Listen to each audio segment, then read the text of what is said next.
Hi friends, இன்றைக்கான current அஃபேர்ஸில் கொடுத்துருக்க question answer பார்க்கலாம்.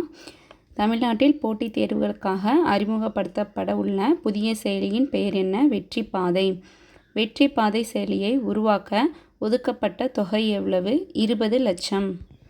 வெற்றி பாதை செயலி எந்த தேர்வுகளுக்கு வழிகாட்டும்?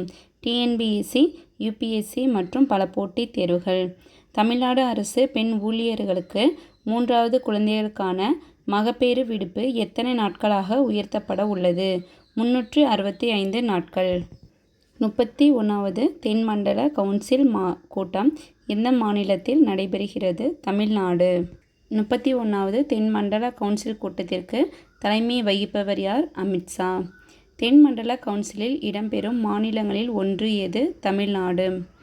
என்டிஏ சமீபத்தில் அறிமுகப்படுத்திய புதிய கேள்வித்தாள் சரிபார்ப்பு முறை எத்தனை அடுக்குகளை கொண்டது?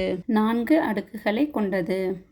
இந்திய இராணுவ தளபதி ஜெனரல் திராஜ் சேத்துக்கு எந்த நாட்டின் கௌரவ இராணுவ தளபதி பதவி வழங்கப்பட்டது? நேபாளம். நிதி ஆயோக்கின் ஆகஸ்ட் 2026 வெளியீடுகளில் ஒன்று எது? ரீஇமேஜினிங் skilling for Viksit Bharat at 2047.